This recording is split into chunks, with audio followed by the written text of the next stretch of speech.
Bienvenidos a este especial de France 24 en español. Les saluda Luis Méndez Urich. Luego de 5 años en manos de la oposición, la Asamblea Nacional de Venezuela pasará al control del oficialismo en 2021. Un hecho que para muchos podría profundizar la crisis política que ha crecido en los últimos años. La comunidad internacional se mantiene expectante, pues supone un control total de los poderes por parte de la administración de Nicolás Maduro. Y sin conocer de manera clara qué acciones podría llevar adelante la oposición. Para entender más sobre este particular tema, veamos el siguiente informe. El 6 de diciembre de 2020, el gran polo patriótico bajo el cual participan los principales partidos del oficialismo se quedó con la mayoría de curules en el Parlamento al conseguir 253 diputados más 3 indígenas de los 277 en juego, en medio de una abstención que ronda el 70%. El triunfo le permite al gobierno tomar nuevamente el control del único poder que ostentaba la oposición y que no dominaba hace un lustro. 5 años después, tengo que salir a decir, tenemos una nueva Asamblea Nacional, producto del voto popular. El 6 de diciembre de 2015, la opositora Mesa de la Unidad Democrática había logrado obtener 112 diputados de 167 curules a elegir. Yo les quiero decir entonces a todos mis pares, a los colegas de la oposición y a los colegas del gobierno, que aquí desde hoy la cosa cambió. Sin embargo, sería el inicio de una profundización en la crisis política. Denuncias de presuntas irregularidades en el estado Amazonas, al sur de Venezuela, evitaron que la oposición consolidara la llamada mayoría calificada. Quedamos así, mira, pareja. Y ellos sacaron una diferencia, bueno, por un conjunto de irregularidades. Así lo sé, así lo creo y así es.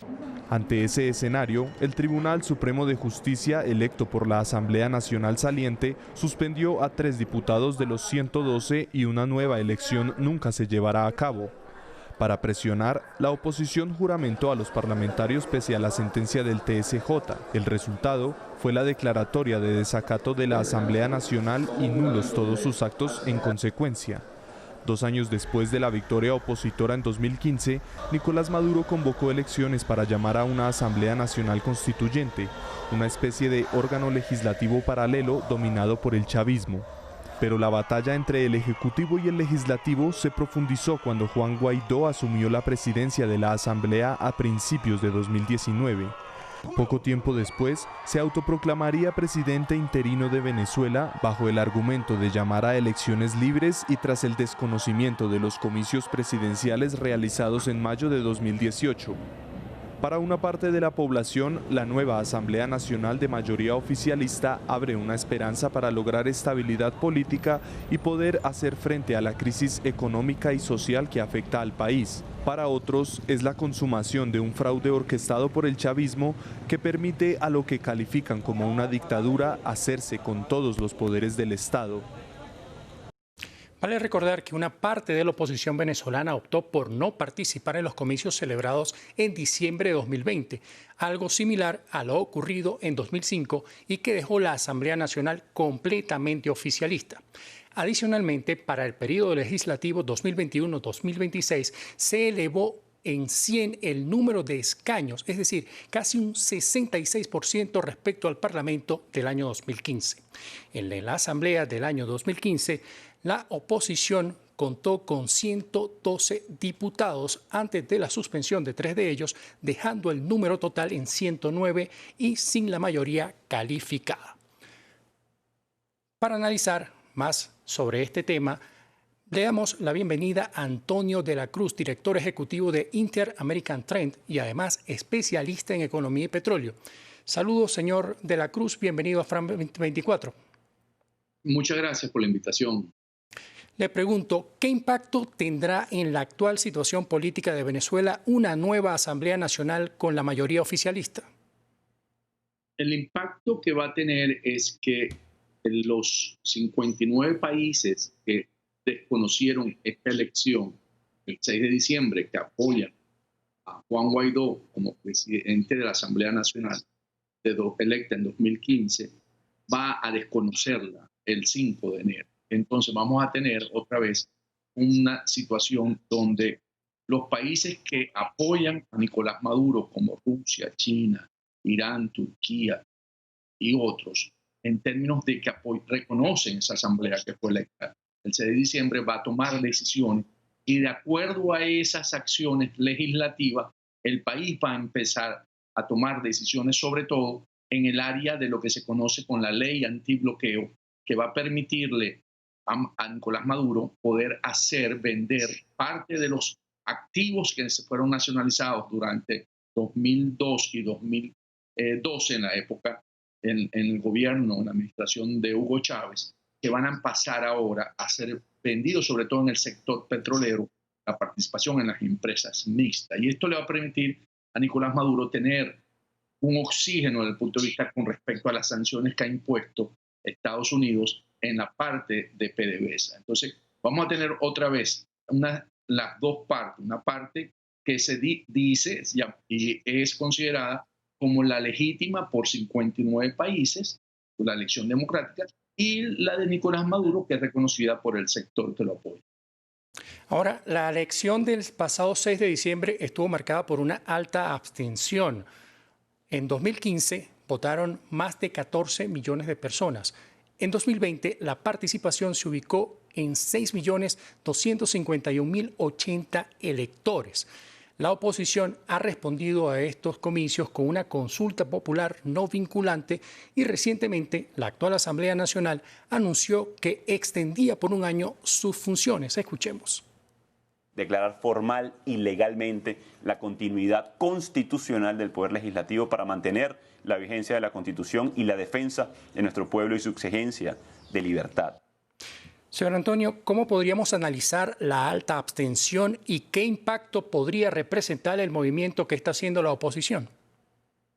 En términos de la alta abstención se debe a que en Venezuela en este momento la motivación para participar en estos procesos electorales, recordemos que la Unión Europea y estos 59 países desconocieron esa elección, por lo tanto no hubo una participación de parte tampoco de lo que encabeza Juan Guaidó como la Asamblea Nacional electa en el 2015. Solamente hubo un sector pequeño que participó dentro, conocido como la mesita en Venezuela, que agrupa básicamente a personas que son de la oposición y que participaron. Entonces, ¿qué tenemos? Tenemos que un desconocimiento en términos, vuelvo a insistir, internacionalmente, y que significa que la consulta popular realizada entre el 7 y el 12, que también tuvo una participación en términos similares, si hablamos en 6.7 millones de personas. Entonces, ¿qué quiere decir? Que ambos estamos en una posición de que ninguno de los dos somete a la otra parte. ¿Qué quiere decir esto? En Venezuela la solución tiene que ser una solución que convoque a las grandes mayorías, porque recordemos que el padrón electoral son 20 millones de electores y solamente participaron en una consulta 6 millones y en la elección del Parlamento 6 millones, un poquito más. Entonces, ¿qué quiere decir esto? Que hay un gran sector en el centro que está viendo cómo resuelven el día a día, porque hoy Venezuela sufre, como usted conoce, de la parte de una alta inflación, escasez de alimentos, el COVID, y entonces ese ciudadano de a pie no se siente identificado ni con la solución que propuso Nicolás Maduro, ni con la solución que ha propuesto Juan Guaidó. Y bajo este panorama que se está presentando actualmente con un control oficialista de la Asamblea Nacional, ¿podríamos hablar de un Nicolás Maduro fortalecido para su próximo proceso? Sí, si la oposición, si Juan Guaidó y el gobierno interino no logra con la nueva administración de los Estados Unidos, Joe Biden, que asume el 20 de enero, logra una convergencia en términos de buscar una solución multilateral entre la Unión Europea y Estados Unidos para presionar a Nicolás Maduro a una elección presidencial y parlamentaria nueva para legitimar los poderes, Nicolás Maduro logra sostenerse a lo largo del 2021, donde está pautada las elecciones de gobernadores y alcaldes, y obligaría de alguna manera a la oposición a participar, porque la Unión Europea, buscando una solución pacífica electoral, va a supervisar, a observar estas elecciones. Entonces, en ese sentido, Nicolás Maduro podría seguir manteniendo la presidencia y ahí mismo se legitimaría la Asamblea Nacional y veríamos que en Venezuela la solución electoral pasaría por un camino que llevaría hasta 2025, que es cuando en el 2024 hay la elección presidencial y 2025 asume la presidencia nueva en el país. Ahora hablemos un poco con los problemas que ha derivado de toda esta crisis política. En primer lugar, una falta o problemas en los servicios básicos y también una escasez de gasolina. Brevemente, señor Antonio, ¿podría Venezuela solventar este problema de escasez de combustible en los próximos meses o a largo plazo? En los próximos meses la solución es importar gasolina porque no ha logrado resolver la destrucción de la industria petrolera. Entonces, en ese sentido, las refinerías no están produciendo suficiente. En Venezuela la producción normal eran 330.000 barriles de combustible, de gasolina, y hoy se están produciendo apenas el 10%, 30.000 barriles, entre 30.000 a 50.000 barriles diarios. Entonces, ¿qué ocurre? Que la demanda, que está en 120, va a tener que ser importada. En ese sentido va a tener eso, pero con la ley antibloqueo que va a entregar las asociaciones, va a poder entregarle a Chevron, Repsol, Eni, Rosneft, las participaciones que tienen y ellos van a entrar al país y en ese sentido van a poder levantar a finales del próximo año la industria petrolera y favorecerá en ese sentido la escasez, reducirá la escasez de combustible que hoy vive el país. Muchísimas gracias, señor Antonio, por haber participado con nosotros en este especial. A todos ustedes, gracias por la sintonía. Sigan con más de France 24 y France24.com.